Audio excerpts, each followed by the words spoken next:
Hello my dear APR aspirants, मैं Harishankar Soni media exams के इस प्लेटफॉर्म पर आपका फिर से हार्दिक स्वागत करता हूं। ये जो आंसर की हम डिस्कस कर रहे थे उसका पार्ट सेकंड है। इस सेकंड पार्ट को हम डिस्कस करेंगे कि 51 क्वेश्चन से लगा के 120 तक के जो क्वेश्चन हैं, मेरा सेट नंबर है 110, उसके अंदर हम डिस्कस कर रहे हैं। ठीक है, तो मुझे पहले पता ही नहीं चला कि सेट किस तरीके से है। तो लास्ट जो हमने डिस्कस किया था, ठीक है, 50 क्वेश्चन तक हमने डिस्कस किए थे, तो उसमें हम फिर से क्वेश्चन नंबर 1, 4 और 8 मेरे सेट के हिसाब से मैं फिर से डिस्कस कर रहा हूँ। तो क्वेश्चन नंबर फर्स्ट की हम सबसे पहले बात कर लेते हैं।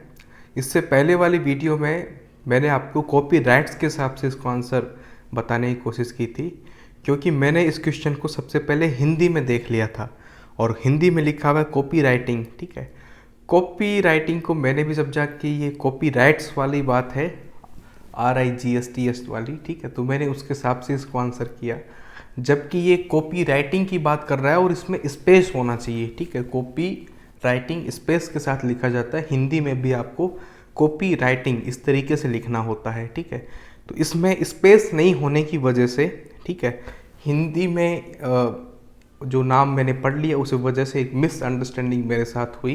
ठीक है, तो इस वजह से मैंने इसका आंसर बताया जारगोन को। ठीक है, और अगर मान लो ये वाली कॉपी राइटिंग की बात होती तो उसका आंसर जरूर जारगोन से लिंक हो सकता है। ठीक है, उस हिसाब से फिर क्वेश्चन भी गलत बन जाता है, क्वेश्चन का भी तुक नहीं बनता, क्योंकि उसके बाद जब मैंने बता दिया और मेरे दिमाग में यही था कॉपीराइट्स की बात कर रहा है, एक दो लोगों से बातचीत हुई, मैंने उस हिसाब से ही बात की, मैंने कहा ऐसे ही तो होगा और क्या है। फिर जब मैंने इसको ठीक से देखा और इंग्लिश में क्वेश्चन पढ़ा तब समझ में आ गई, अरे मैं क्या पढ़ रहा हूँ। ठीक है, तो मेरे साथ भी ऐसा हुआ, तो ज़रूर आप में से बहुत से लोगों के साथ में एग्ज़ाम में भी ऐसा हुआ होगा, क्योंकि इसमें गलती है। गलती ये है कि कॉपी राइटिंग में ये स्पेस होता है। ठीक है, आप हिंदी में लिखें चाहे इंग्लिश में होगा, कॉपी राइटिंग होती है। ठीक है, तो ये इस गलती की वजह से मुझे भी मिसअंडरस्टैंडिंग हुई। ठीक है, इसकी वजह से तो इसका फिर आंसर बहुत ही सिंपल है। फर्स्ट नंबर क्वेश्चन का आंसर जो है सी होगा। ठीक है, तो इसको आप करेक्ट कर लेना लास्ट वाले में। ठीक है, और आंसर शीट में भी मैं अपलोड कर दूंगा। तो ये मेरे साथ इस तरीके का वाक्य हुआ। ठीक है, कोई दिक्कत नहीं है, जैसे भी है, लेकिन ऐसा नहीं होना चाहिए था। इस आंसर में कॉपी राइटिंग जो क्वेश्चन है, कॉपी राइटिंग को लिखने में गलती हुई है। इस वजह से कोई भी जो है, ख़ास तौर से हिंदी में पढ़ने वाला व्यक्ति के लिए तो बहुत ही दिक्कत है।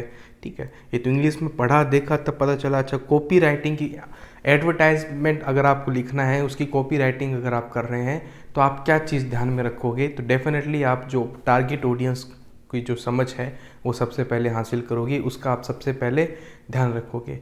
तो ये कहानी थी इसकी, बहुत सिंपल क्वेश्चन है ये तो फर्स्ट वाला। ठीक है, फोर्थ नंबर भी जो क्वेश्चन था लोबिंग वाला, लोबिंग के कई मतलब हो सकते हैं। एक मतलब अगर आप निकाल के चलो तो वो है सेटिंग करना, सीधी बात है। ठीक है, सेटिंग करने का मतलब आप समझते हो, चाहे आप किसी सरकारी व्यक्ति के साथ में अपनी सेटिंग कर रहे हो अपने काम की, ठीक है, और गर्लफ्रेंड को सेटिंग कर रहे हो, क्या दिक्कत है? तो वो भी एक लोबिंग है। ठीक है, गर्लफ्रेंड को सेट करने के लिए दोस्तों में एक प्लानिंग हो रही है कि अरे यार तू ऐसे कर देना, मैं वैसे करूँगा। ठीक है, होता है अपनी अपनी उम्र के अंदर, हम भी सब जानते हैं। तो वो एक तरह की लोबिंग ही तो है, और क्या है। ठीक है, तो इस चीज़ को भी आपको समझना पड़ेगा कि लोबिंग का मतलब एक ओवरऑल अगर आप देखें तो एक तरीके से मामला सेट करना है, चाहे वो कंपनी का मामला सेट करना हो, अपना मामला सेट करना हो। ठीक है, तो वो उस जो प्रक्रिया है उसको हम लोबिंग कहते हैं। लोबिंग मोस्टली अनएथिकल होती है, लेकिन एथिकल भी हो सकती है, उसमें कोई दिक्कत नहीं है।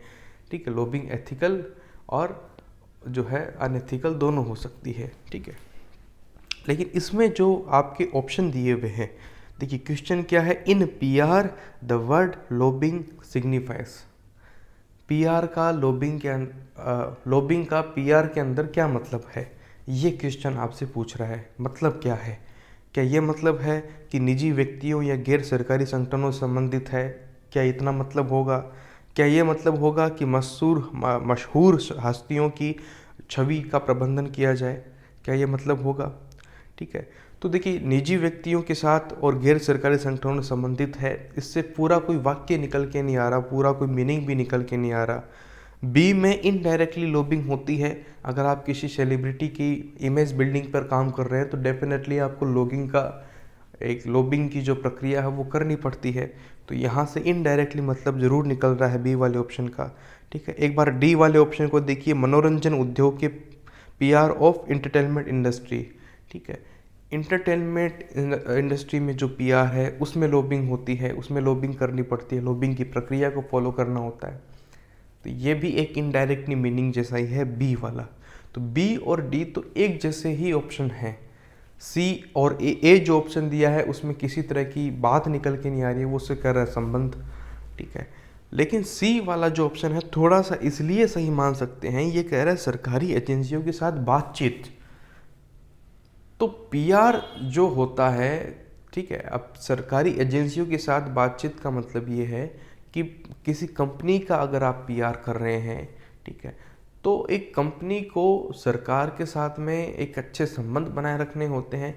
सरकार के साथ में इसलिए संबंध बनाए रखने होते हैं, किसी तरह के कोई कानूनी दांव पेच अगर खेल दिया जाए तो वो सही नहीं रहेगा। ठीक है, तो सरकारी एजेंसियों के साथ बातचीत इसलिए करनी ज़रूरी होती है ताकि कोई भी नियम हो तो नियम के अनुसार कंपनी चल सके। ठीक है, इसमें एथिकल या इलीगल नहीं है कि अरे बातचीत तो गलत हो गया। बातचीत का मतलब ये है कि अपनी सेटिंग बनाए रखना। ठीक है, सेटिंग सही भी हो सकती है, क्या दिक्कत। अरे आपको पता चला कि ये नियम आ रहा है तो नियम के अनुसार कंपनी वालों को बताया कि नहीं सर, अगर ये नहीं हुआ तो लोग कहेंगे कि ये चीज़ है। ठीक है, तो पीआर का जो काम है, ठीक है, वो डेफिनेटली सरकारी एजेंसियों के साथ बातचीत होता है और एक तरह की बातचीत का जो सीधा मतलब है लॉबिंग से यहाँ पर निकाला जा सकता है। तो मेरे हिसाब से फोर्थ का जो ये आंसर है इसमें सी होगा। ठीक है, 8th नंबर क्वेश्चन में क्या सीन है, इसके अंदर ट्रांसलेशन को लेकर दिक्कत है। ठीक है, क्योंकि 8th वाले ऑप्शन में सी जो ऑप्शन है इंग्लिश में दिया है प्रोपेगेंडा और हिंदी में दिया है प्रचार। तो मैंने जब इसका आंसर बताया था लास्ट वीडियो में तो आपको कहा था कि जो पब्लिसिटी है, जनसंपर्क है, वो फ्री में हो सकता है। ठीक है, तो हिंदी के हिसाब से बी और सी के दोनों आंसर है, लेकिन इंग्लिश के हिसाब से केवल बी आंसर है। ठीक है, तो इंग्लिश वाला ही हम सही मान के चलेंगे, क्योंकि मोस्टली किसी भी एग्ज़ाम में इंग्लिश वाले ऑप्शन के हिसाब से ही आपको आंसर सही या गलत करना होता है, आप चाहे पढ़े किसी में भी।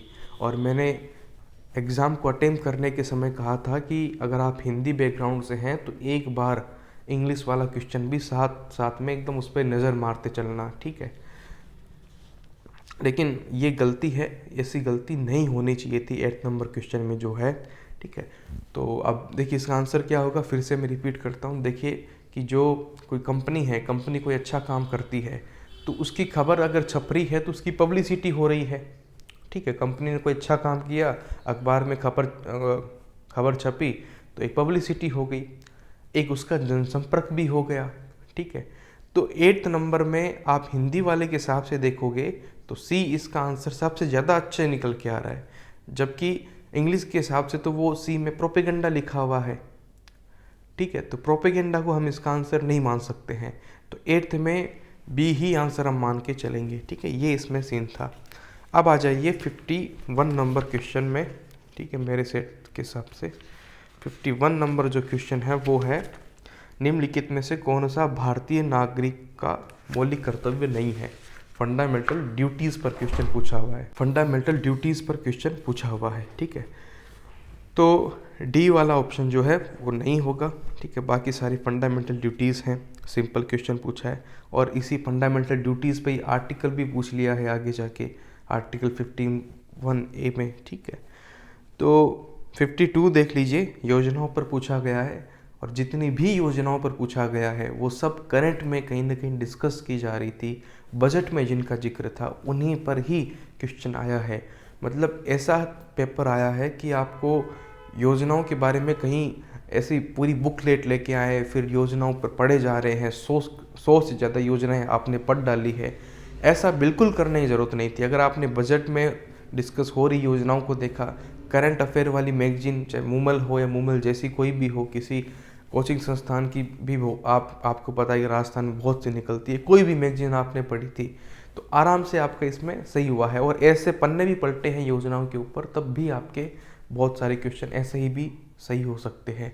और मैंने पहले ही क्लियर कर दिया था कि मेरे जैसे इंसान को, किसी भी टीचर को इसमें बिल्कुल योजनाओं को पढ़ाने की ज़रूरत नहीं है। बस आपको एक बार उसमें पढ़ लेना है और आपका क्वेश्चन सही हो जाएगा। और वही बात जो है आपके पेपर में नज़र आती है।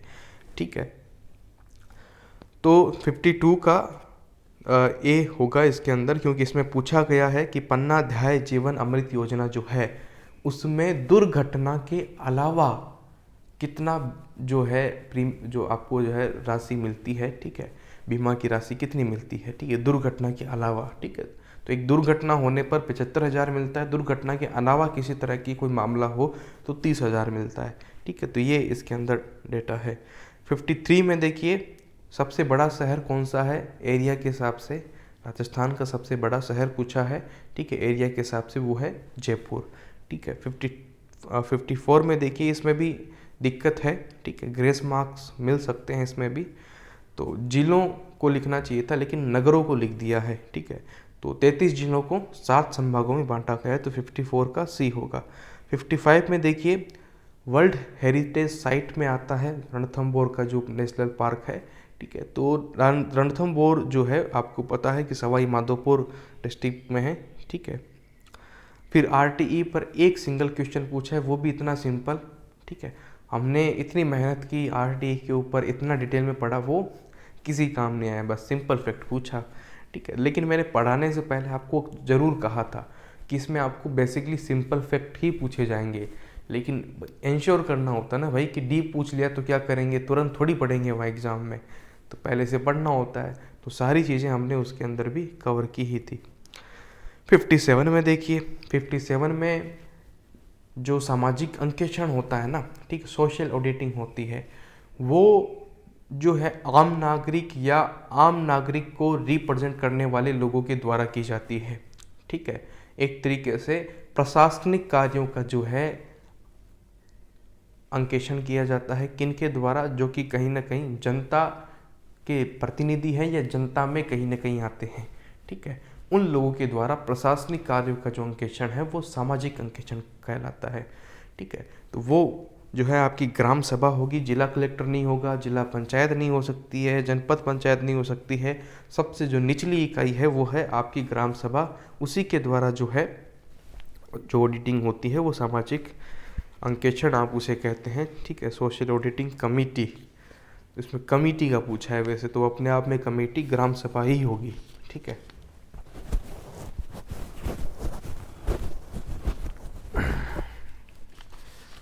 अवसर की समता।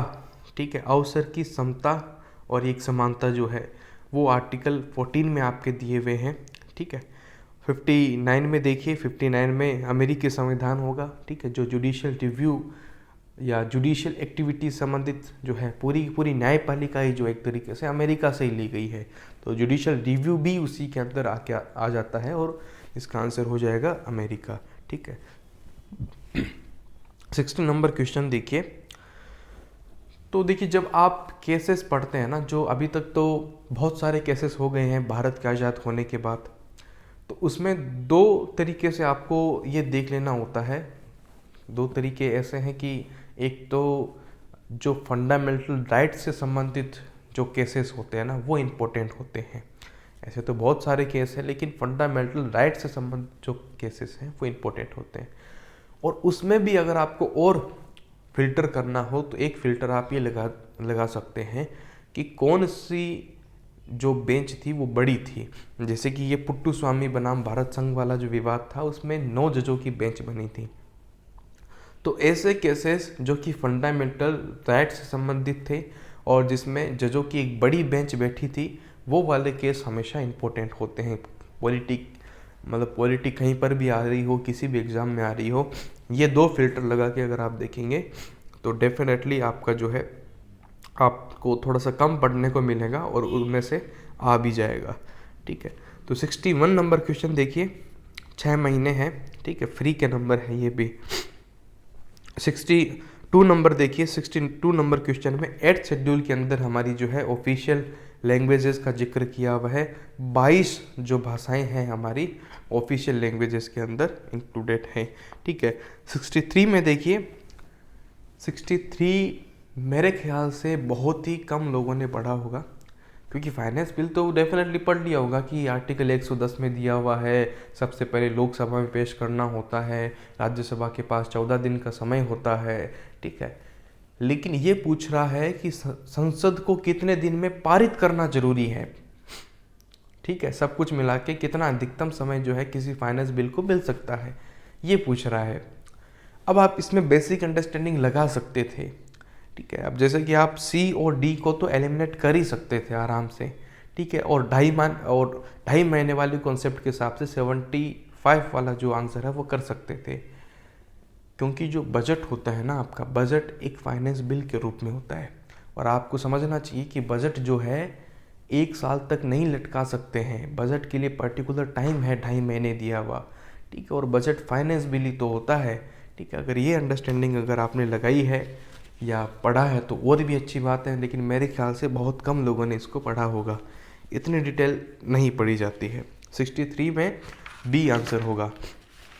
64 नंबर जो क्वेश्चन है ये पूछा गया है कि जो जनता जल योजना है वो कितने जिलों में लागू हुई थी, वो 31 जिलों में लागू हुई थी। तो कौन से 2 जिले ऐसे हैं जिनमें नहीं लागू हुई, तो 31 जो जिले हैं उनमें जो लागू हुई थी वो सारे याद नहीं करने थे, बल्कि जो 2 बच रहे थे उनको याद करना था। जैसलमेर और बीकानेर जो है ऐसे जिले थे, ठीक है। उसके बाद 65 नंबर क्वेश्चन है शिक्षा सेतु योजना। ये भी बजट वगैरह में सारी जो योजनाएं हैं बजट में कहीं ना कहीं डिस्कस थी, नई योजनाओं की या उसमें किसी तरह के बदलाव को लेकर बात थी। तो करंट अफेयर्स से ही ये सारे क्वेश्चन हैं, कोई खोद के नहीं पढ़ना है कि अरे आज से 10 साल पहले कौन कौन सी योजनाएं आई हुई है वो भी देख ले। बस अभी जो दिन का डिस्कशन में चल रहा था उन्हीं को देखना था, ठीक है। और इसमें से कई सारी योजनाएं हमने टेस्ट सीरीज में भी दी हुई है, ठीक है। How many members represents the state of Rajasthan. Lok Sabha की कितनी सीटें हैं ये पूछा है, ठीक है। 25 सीटें हैं, ठीक है। राज्यसभा की 10 सीटें हैं, इतना बेसिक क्वेश्चन पूछा है। और ये वाला क्वेश्चन APRO में भी शायद इस तरह का क्वेश्चन था, ठीक है।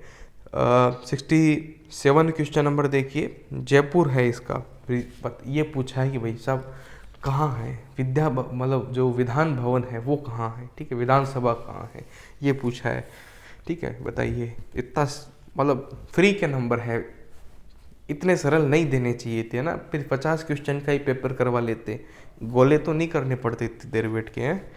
तो 68 नंबर क्वेश्चन में ये अगेन योजनाओं पे है, तो IIM शक्ति उड़ान योजना इसका आंसर है, ठीक है। 69 नंबर में 1.5 लाख आपका जो है होगा, 69 में ए आंसर है। 70 के अंदर 1953 आंसर है, ये भी पंचायती राज पर मैंने अलग से नोट्स दिए थे, उसी नोट्स में से ये फैक्ट है, ठीक है। तो ये भी आपका जो है सही है। 71 देखिए, 71 में डी हो जाएगा, फोटोग्राफी को लेकर, फोटो जर्नलिज्म को लेकर ये सारी बातें सही है। स्काई लाइन हमने कुछ दिन पहले ही लाइव क्लास एक हो रही थी उसमें डिस्कस किया ही था, ठीक है। Imprint line, date line, folio line सब कुछ डिस्कस किया था, ठीक है। कि फोलियो लाइन आपकी जो होती है उसमें डेट वगैरह जो लिख के देते हैं नेम प्लेट के नीचे वो सब होती है, ठीक है। Date line, credit line, by line सब पता था आपको, ठीक है। ये सब समाचार पत्र का है। 72 का ए में हो गया।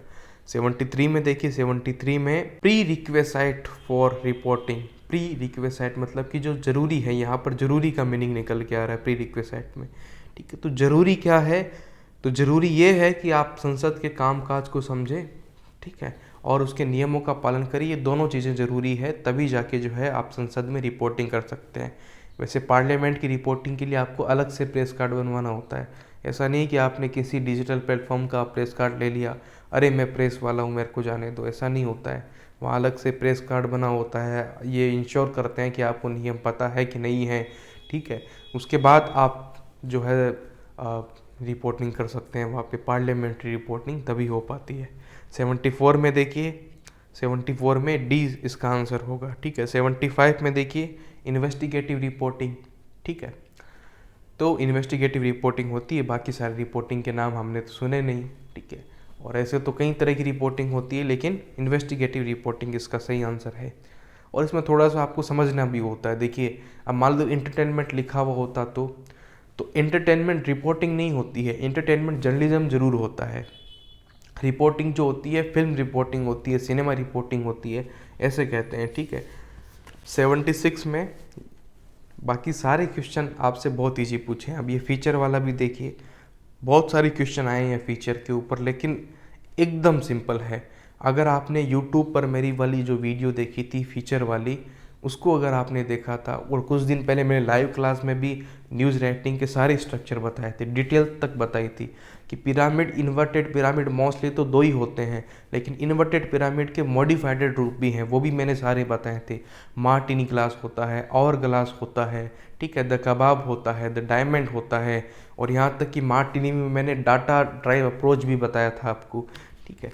तो वो उतना तो काम आया ही नहीं, बहुत सिंपल सिंपल ऊपर से ही क्वेश्चन पूछ लिए, ठीक है। लेकिन फीचर में भी मैंने उसमें बात की थी कि फीचर इनमें से किसी में भी लिखा जा सकता है, ठीक है। पिरामिड में भी लिखा जा सकता है, इन्वर्टेड पिरामिड वे के भी लिखा जा सकता है, ठीक है। वास्तविकता में तो फीचर वही होता है जिसका कोई तय फॉर्मेट नहीं होता, जिसमें शब्द सीमा में बंद कर इंसान नहीं लिखता, ठीक है। फ्री हैंड होकर लिखना ही फीचर लिखना है, ठीक है। वास्तविकता में तो यही है।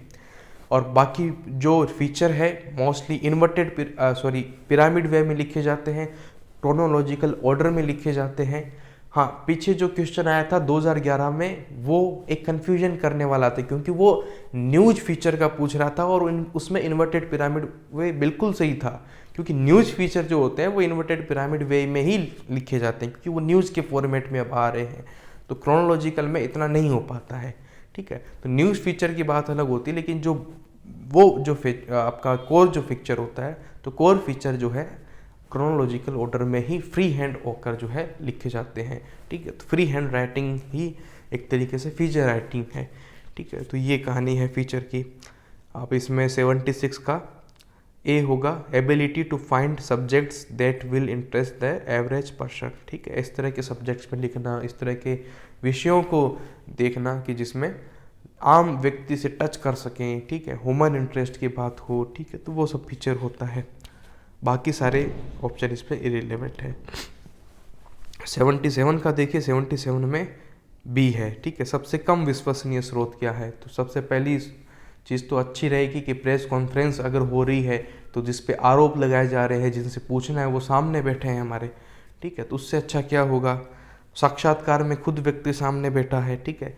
फील्ड का आप दौरा कर रहे हैं, लेकिन चश्मदीद कौन होता है? जो देख के आया है उससे अब आप पूछ रहे हैं कि बताओ क्या होगा, ठीक है। तो सबसे कम विश्वसनीय जो है 77 में बी होगा।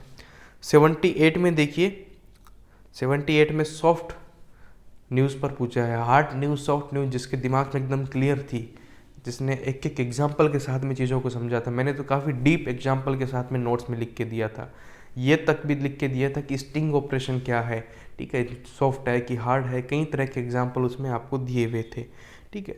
तो ये तो 78 में और भी बहुत, मतलब जो मैंने नोट्स दिए थे ना, उसका बहुत ही ईजी वाला पार्ट जो है आपके यहाँ पर आया है। नोट से बाहर तो कुछ है ही नहीं, मतलब ही नहीं बनता बाहर जाने का, क्योंकि इतने डिटेल में, इतना डीप अंडरस्टैंडिंग को लेते हुए नोट्स थे कि उससे बाहर जाने का मतलब ही नहीं था। और वहीं से क्वेश्चन पूछा गया और उसके इजी वाली पार्ट से ही पूछा गया है, ठीक है। और ये पेपर इजी नहीं है, बल्कि बहुत ज़्यादा इजी है, ठीक है, हद से ज़्यादा सरल बना दिया है पेपर को, ठीक है। एक फीचर कहानी एक रचनात्मक होती है, व्यक्तिपरक लेख होता है, ठीक है। तो 79 का सी हो गया। 80 में आपका डी हो जाएगा, ठीक है। ये भी फीचर पर क्वेश्चन है। 81 में देखिए, 81 बहुत सिंपल क्वेश्चन है, फ्री के नंबर है, 81 में सी होगा। 82 में समझने की कोशिश कीजिए क्या है, ठीक है। विजुअल जर्नलिज्म, विजुअल का मतलब होता है फोटो या वीडियो, ठीक है, फोटो या वीडियो विजुअल होता है, ठीक है।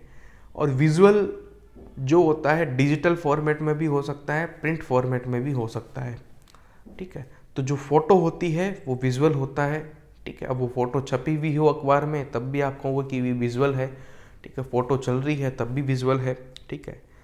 तो ऑप्शन देख लीजिए कि विजुअल जर्नलिज्म पूछा है, पहले ए लिखा है फोटो जर्नलिज्म, बिल्कुल ये तो हो सकता है। बी ब्रॉडकास्ट जर्नलिज्म, क्या ये हो सकता है? नहीं हो सकता, क्योंकि ब्रॉडकास्ट जर्नलिज्म में रेडियो भी आता है, रेडियो में कोई विजुअल नहीं होता, तो बी वाला हम सही नहीं करेंगे। Combination of text, images and layout, क्या ये ऐसे इसको हम कह सकते हैं कि विजुअल जर्नलिज्म है? तो फिर हम प्रिंट जर्नलिज्म किसे कहेंगे? ठीक है, तो सी वाले में थोड़ा सा अटकता है मामला, लेकिन उसे हम प्रिंट जर्नलिज्म की ओर लेके जाएंगे, लेकिन विजुअल जर्नलिज्म की ओर लेकर पहली तौर पे नहीं लेके जा सकते, क्योंकि फोटो जर्नलिज्म का ऑप्शन दिया हुआ है हमारे पास। ठीक है, यूज़ ऑफ इन्फोग्राफिक्स, इन्फोग्राफिक्स क्या होते हैं? मान लो किसी डेटा को अगर आपने चार्ट में देखा है ना, कि एक तो चार्ट्स बना के आपको समझाया जा रहा है, डिटेल लिखी हुई है बढ़िया तरीके से पैम्पलेट के अंदर, ऐसा कुछ।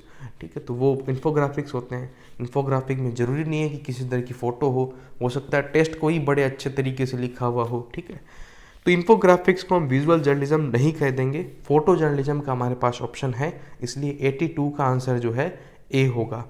83 में देखिए क्या है, 83 का बी आंसर होगा।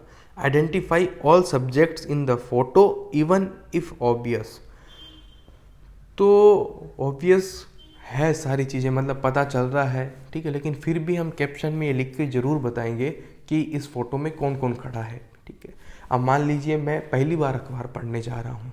ठीक है, और मैं जैसे कि 13-14 साल का बच्चा होता है, तो कभी न कभी पहली बार ही एक बार पढ़ता है, या उसके लिए वो महीने में एक बार कभी अखबार देखता है। ठीक है, तो ऐसा है बच्चा।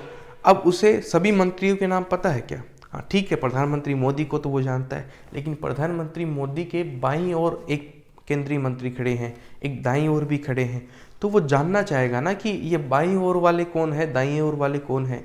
तो फोटो के नीचे आपने कैप्शन लिखा कि बाईं ओर जो खड़े हैं वो नितिन गडकरी हैं, दाईं ओर जो खड़े हैं वो पीयूष गोयल है। ठीक है, तो आपने लिखा तो पढ़ने वाले बच्चे को पता चला कि अच्छा ये वाले नितिन गडकरी जी हैं जो इस तरीके से है, ये चश्मा लगा रहे हैं वो पीयूष गोयल जी हैं, उसको पता चला। तो आपके लिए तो क्लियर है, मेरे को दिखाई दे रहा है कि नितिन गडकरी हैं और ये पीयूष गोयल हैं। ठीक है, लेकिन कैप्शन में जब तक नहीं लिखोगे तब तक बच्चे को कैसे पता चलेगा? तो ज़रूरी होता है कि किसी भी फ़ोटो के नीचे कैप्शन दिया जाए। ठीक है, भले ही मैक्सिमम लोगों को पता हो, लेकिन ये ज़रूरी है कि उसके अंदर आप बेसिक डिटेल लिखें। तो बी आंसर, बी जो ऑप्शन है वो कह रहा है तस्वीर में सभी वस्तुओं की पहचान करें भले ही स्पष्ट हो।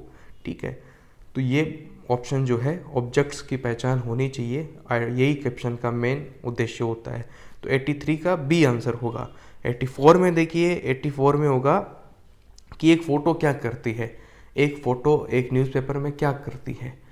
क्या ब्राइट कर देती है पेज को, कम्युनिकेट इन आइडिया, एक आइडिया को बता देती है। बिल्कुल, आप एक फ़ोटो जो होती है आपके साथ कम्युनिकेशन करती है और आपको एक कहानी के बारे में बता देती है कि ये कहानी है। जैसे कि दो ट्रेन भिड़ी हुई है, उसकी फ़ोटो आ रखी है, तो आपको पता चल जाता है कि अरे ट्रेन भिड़ी है, फिर वो ट्रेन भिड़ी कैसे, उसके बारे में लिखा हुआ होता है। ठीक है, ये है। 85 नंबर क्वेश्चन देखिए, 85 नंबर क्वेश्चन में सी आंसर होगा आपका। ठीक है, 86 नंबर क्वेश्चन में देखिए, 86 नंबर क्वेश्चन में सी आंसर होगा। ठीक है, 87 नंबर क्वेश्चन में डी आंसर होगा। ये सब फ्री के नंबर है। 88 नंबर क्वेश्चन में सीधी खबरें तथ्यात्मक विवरण देती है, बल्कि उसे कहते हैं स्ट्रेट फॉरवर्ड न्यूज़ होती है। ठीक है, तो 88 का बी होगा। 89 का क्या होगा?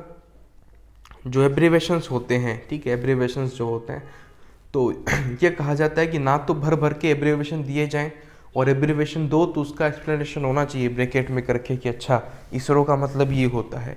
ठीक है, जैसे मैंने अभी आपको एग्जांपल दिया, मान लो 14 साल का बच्चा पढ़ रहा है। ठीक है, तो वो जानना चाहेगा ना कि इसरो क्या चीज़ है, आप बताओगे कि ये है इसरो। ठीक है, तो इस तरीके से होना चाहिए। तो 89 में देखिए ए वाला नहीं हो सकता है, छोटे वाक्यों का प्रयोग होना चाहिए, कम शब्दों में ज़्यादा जानकारी होनी चाहिए। ठीक है, जो शब्द हैं उनका रिपीटेशन नहीं होने चाहिए, शब्दों में तारतम्यता होनी चाहिए, विश्लेषणों के प्रयोग से बचना चाहिए। ठीक है, ये सब बेसिक बातें मैंने आपको बताई थी, और शायद जिम बिशप जो है उनका भी मैंने आपको लिखा हुआ था, जेम्स बिशप या कुछ करके। ठीक है, तो उसकी पूरी जो गाइडलाइन होती है न्यूज़ राइटिंग को लेकर, वो मैंने आपको नोट्स में दी थी। ठीक है, तो वो आपने पढ़ा होगा, तो ये वाला आंसर आपका सही गया है। ठीक है, उसके बाद देखिए कि इसका आंसर क्या होगा, 89 का डी। ठीक है, 90 में देखिए, 90 में है फीचर के लिए निम्नलिखित में से कौन सा सही है? तो वो डेफिनेटली फीचर बैकग्राउंड इन्फॉर्मेशन देता है, क्रोनोलॉजिकल ऑर्डर में लिखा जाता है। ठीक है, और बाकी सारे सही नहीं लिख रहे हैं, ठीक है। प्रकृति में संक्षिप्त नहीं होता है फीचर, एकदम डिटेल में जानकारी होती है। कहानी तो एकदम भर भर के लिखते हैं, ठीक है। और फीचर को आप कहीं से बीच में से कट नहीं कर सकते हैं। हार्ड न्यूज़ को आप कहीं से भी कट कर दो, ठीक है, कोई इफेक्ट हटा दो। फीचर में बदलाव करना बहुत मुश्किल काम होता है, क्योंकि फीचर एक कहानी तो है, फीचर एक कहानी के वे में चलता है, ठीक है। एक बढ़िया इंटरेस्टिंग वे में कहानी जो बताई जा रही है वही फीचर है, ठीक है। किसी सोशल इशू को एकदम कहानी के रूप में बताना एक फीचर है। फिल्में एक फीचर के रूप में ही होती है। जो फिल्में होती है उसके अंदर क्या होता है कि एक सोशल इशू को आपको एक कहानी के रूप में बताया जाता है, ठीक है। एक कहानी चल रही है, उसके अंदर एक सोशल इशू को कंसिडर किया जा रहा है, जैसे कि पेडमैन है, ठीक है। तो एक कहानी चल रही है और उसके अंदर एक सोशल इशू को लाके डिस्कस कर दिया है, ठीक है। तो फीचर इस तरीके से ही लिखा जाता है जो अखबारों में हम लिखते हैं, तो ठीक है। 91 में देखिए, 91 में फीचर को उल्टे पिरामिड वे में लिखा जाना चाहिए। ये स्टेटमेंट तो गलत है और गलत ही हमसे पूछा है, तो 91 में ए कर दीजिए।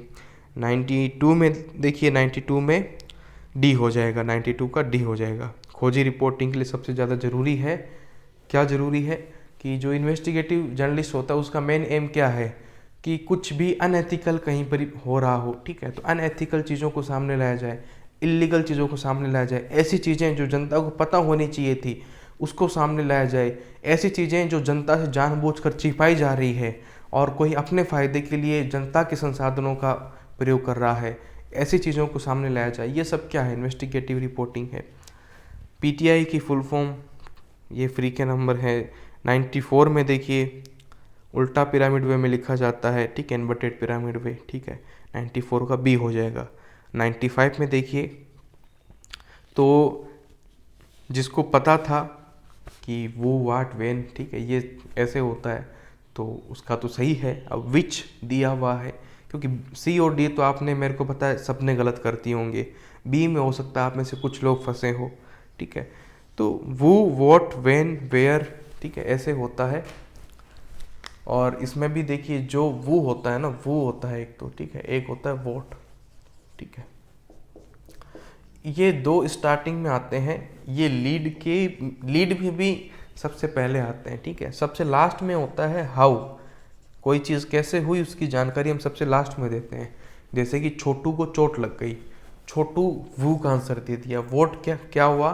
चोट लग गई, छोटू को चोट लग गई, ठीक है। एक वाक्य है जिसमें वू का भी आंसर जा रहा है, वोट का भी आप आंसर दे रहे हो न्यूज़ लिखते समय। कैसे लगी चोट ये आप बाद में बताते हो, तो हाउ आता है लास्ट में। मान लो आपको हायरार्की भी पूछ लेता, ये तो सिंपल क्वेश्चन है, ये भी पूछ लेता, यही लिखता, ठीक है, कि वो, वॉट, वेन, इसी तरीके से लिखता, और विथ, विच ऐसा नहीं लगाता, ठीक है। तो आपको हायरार्की पूछ लेता, तब भी आप इसमें कर सकते थे अगर आपने ठीक से इसको समझा है। तो सबसे पहले वो होता है, उसके बाद वॉट होता है, सबसे लास्ट में हाउ होता है। ये तीन चीज़ें अगर आप ध्यान में रखोगे तो हायरार्की वाला क्वेश्चन भी आता तो आप कर सकते थे। 95 के बाद में 95 का ए हो गया। 96 में देख लीजिए, 96 में देखिए P2C, पिस टू कैमरा क्या होता है, ठीक है। तो एंकर है, एंकर अपने रिपोर्टर को कह रहा है कि हाँ जी आप बताइए कि वहाँ क्या हो रहा है वाराणसी के अंदर। मान लीजिए वो खड़ा है रिपोर्टर, प्रधानमंत्री की रैली निकलने वाली है, तो हाँ बताइए क्या हो रहा है। तो वो कहेगा कि प्रधानमंत्री इधर से ऐसे निकल गए हैं, वो हो रहा है, अभी इतने बजे यहाँ पहुँचेंगे। अच्छा अच्छा अच्छा, थैंक यू, ठीक है। तो ये जो उसने किया, वो ग्राउंड पे खड़ा है, एंकर स्टूडियो में बैठा है, तो ये जो प्रक्रिया है इसे हम पीस टू कैमरा कहते हैं, ठीक है। कि कैमरे के सामने खड़ा होकर ग्राउंड रिपोर्टिंग करना जो होता है एक तरीके से पीस टू कैमरा होता है, ठीक है। अब कई जगह परिभाषा केवल इतनी ही होती है कि कैमरे के सामने रिपोर्टिंग करना, पीस टू कैमरा, ठीक है। लेकिन उसे हम जैसे आपके ऑप्शन दिए हुए हैं कि रिपोर्टर स्टूडियो से प्रस्तुत करता है, तो स्टूडियो से प्रस्तुत करेगा तो यार वो तो एंकर ही है फिर, ठीक है। तो ये इसका अगर हम ऑप्शन के हिसाब से देखें, P2C को समझें, तो वो इसका मतलब ये है कि एंकर स्टूडियो में बैठा है, रिपोर्टर ग्राउंड पे खड़ा है और लाइव उसके अंदर जो है बात हो रही है, ठीक है। तो वो पीस टू कैमरा उसे ही कहते हैं। 97 में देखिए लिथो प्रेस पर क्वेश्चन है। जो नोट्स बनाए थे राजस्थान की प्रिंट मीडिया की हिस्ट्री को लेकर, ठीक है, क्योंकि प्रिंट मीडिया की हिस्ट्री में एक ही चीज़ इंपॉर्टेंट थी, राजस्थान की प्रिंट मीडिया की हिस्ट्री, या राजस्थान में जो डेवलपमेंट हुआ है जर्नलिज्म को लेकर, उसमें एक ही चीज़ इंपॉर्टेंट थी, वो थी केवल प्रिंट मीडिया के इतिहास। ठीक है, कि बहुत से लोग समझ रहे थे कि अरे सर इसमें क्या होगा, राजस्थान के जो जर्नलिज्म के बारे में पूछा है तो कौन कौन से चैनल वगैरह को देखना है। तो मैंने एक ही चीज़ की थी कि भाई जो प्रिंट मीडिया की हिस्ट्री है ना राजस्थान के अंदर अंदर की, बस केवल वो पढ़नी है, वो भी इतनी सिंपल वे में कि कहीं पर भी जो डेट में फंस रहा है, डेट लिखी हुई है, वो उसमें जाना ही नहीं है। क्योंकि पेपर बनाने वाले को पता होता है ना कि हमारे पास भी डेट इसकी पता नहीं है, विवाद चल रहा है, तो उस पर कोई क्वेश्चन नहीं पूछता है, डेट वगैरह से नहीं पूछा गया है। और इसमें ये सब चीज़ें भी तय नहीं है कि कौन सा पेपर सबसे पहले आया, हिंदी में दैनिक तौर पर निकलने वाला पहला कौन सा था। ठीक है, इन सब चीज़ों में विवाद फंसा पड़ा है, साप्ताहिक कौन सा था, ठीक है, इंग्लिश का पहला कौन सा था। तो सब कुछ इतिहास जो है इसका, उस पर रिसर्च की जो है बहुत कमी है। ठीक है, समीक्षा की बहुत कमी है। तो ऐसे में आपसे ये क्वेश्चन नहीं पूछे जाते हैं। ठीक है, तो यही क्वेश्चन आता है कि बेसिकली कौन किसका संपादक रहा, कौन किससे जुड़ा हुआ रहा है या नहीं रहा है। ठीक है, कुछ बेसिक फैक्ट जैसे कि लिथोप्रेस का पूछा है, ठीक है, वैदिक यंत्रालय का पूछा है, ऐसे क्वेश्चन ही आने थे और वही आए। ठीक है, तो इस पेपर में पूरी 100% जो हमारी स्ट्रेटजी है वो सही हुई है। ठीक है, जिसने भी मेरी गाइडेंस में तैयारी की, ठीक से चीज़ों को समझा, कोई दिक्कत नहीं हुई है। मैंने कुछ दिन पहले तक मेरे पास मैसेज आ रहे थे, या एग्ज़ाम होने वाले, क्योंकि कल एग्ज़ाम हुआ, परसों तक रात तक मैसेज आ रहे थे कि मनरेगा में ये वाला डेटा बताइए अभी। तो मैंने साफ तौर पे कहा था, और मनरेगा के समय जो लेक्चर ले रहा था उसमें भी कह दिया था कि आपको डीप डेटा के अंदर नहीं जाना है, कि ये वाला डेटा वो वाला डेटा, बहुत खंगाल रहे हैं वेबसाइट से, डेटा पे बात हो रही है। साफ तौर पे मना किया गया था कि आपको मनरेगा के अंदर ज़्यादा डेटा देखने की ज़रूरत नहीं है।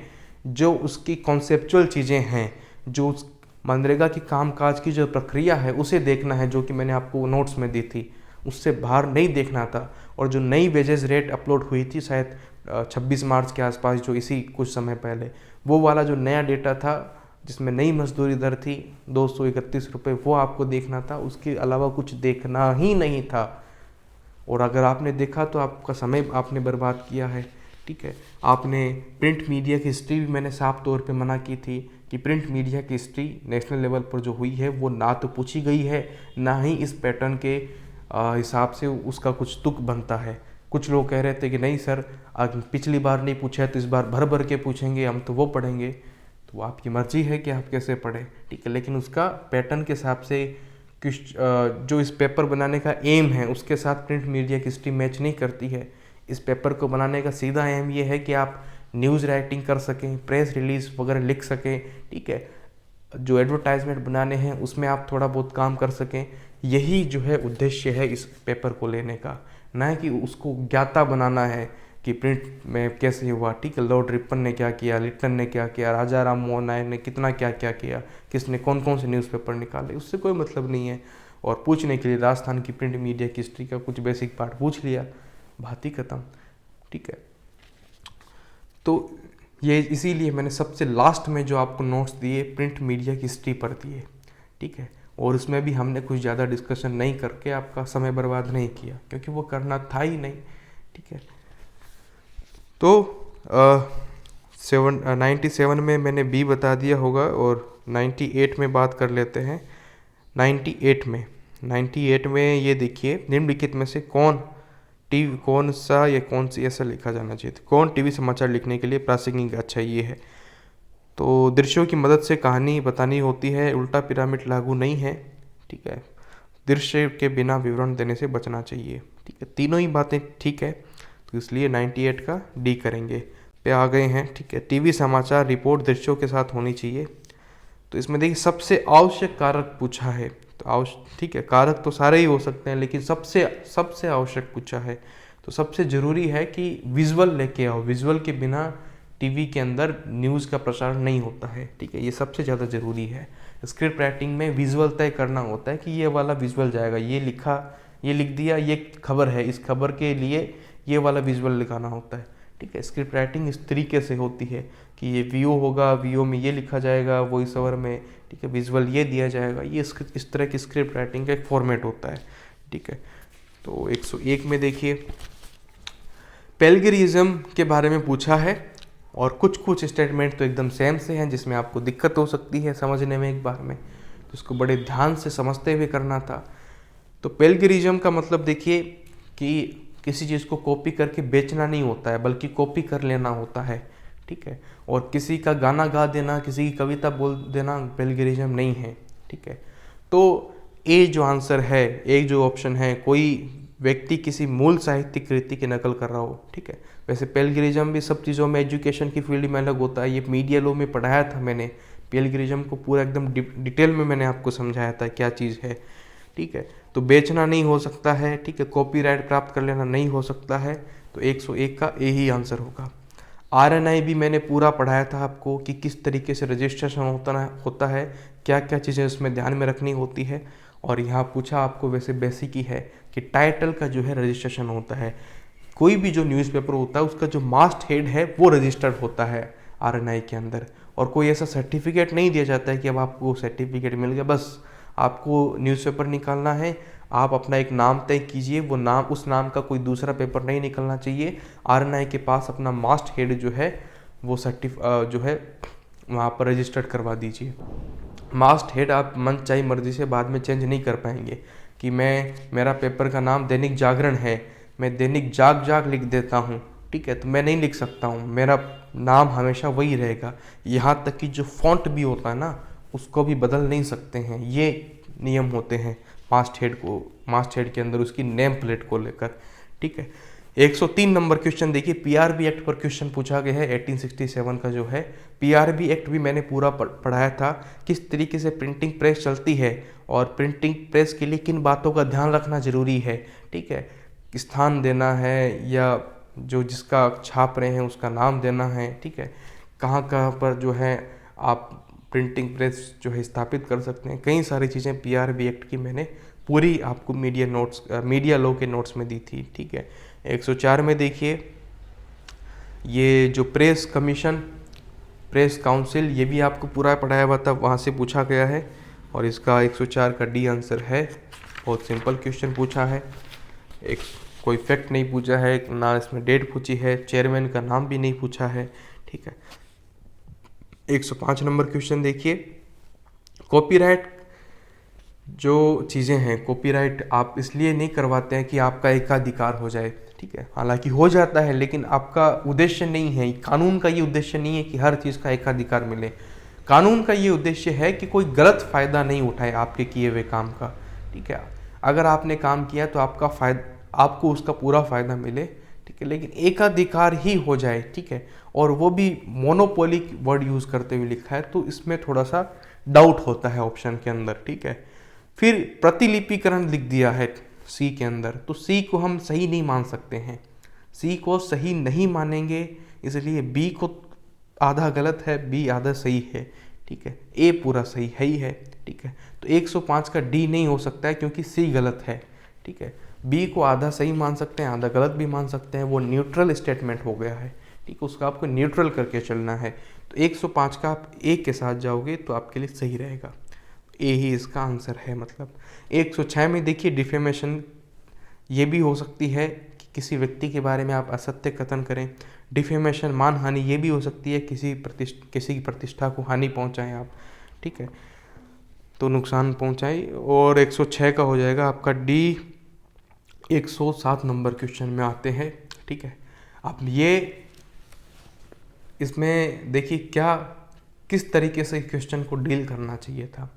अब नेशनल ये जो राजस्थान हेराल्ड है उसका तो पता है कि हनुमान सिंह है, ये भी नोट्स में मेरे लिखा हुआ था नेशनल हेराल्ड वाले में, और आपने जहाँ से भी पढ़ा इसको आराम से पढ़ लिया होगा, नेशनल हेराल्ड हनुमान सिंह, इतना तो याद आप करके गए हैं, ठीक है।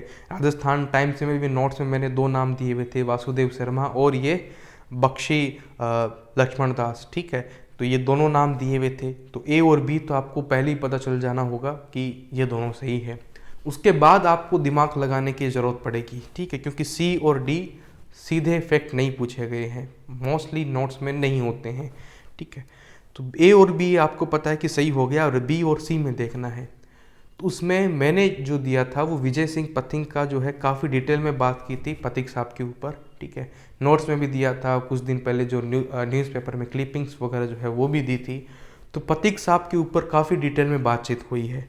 तो उसमें आप देखिए कि विजय सिंह जो पथिक है उनका प्रभात के साथ में कोई रिलेशन नहीं है, ये कॉन्फिडेंस आपको उस समय एग्ज़ाम में आना चाहिए, ठीक है। तो ये कॉन्फिडेंस आया तो सही है, क्योंकि प्रभात का तो कौन थे, ललित नारायण थे, ठीक है। और राजस्थान साप्ताहिक का वैसे ऋषि दत्त के साथ में नाम है, वैसे पता था तो ठीक है, नहीं पता था तब भी आप प्रभात का देख सकते हैं कि पथिक साहब के साथ में कोई रिलेशन नहीं रहा है। ये कॉन्फिडेंस रहना चाहिए कि हमने विजय सिंह पथिक साहब को इतना पढ़ा, बहुत सारे न्यूज़पेपर के साथ में उसका रिलेशन रहा, लेकिन प्रभात के साथ में हमने नहीं पढ़ा है।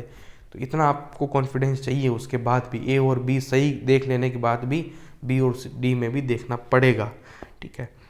तो राजस्थान साप्ताहिक जो था ऋषि दत्त जी ने निकाला था 1920 ब्यावर से। 108 नंबर क्वेश्चन जो है आरएएस के प्रीलिम्स में पूछा गया क्वेश्चन है, ठीक है।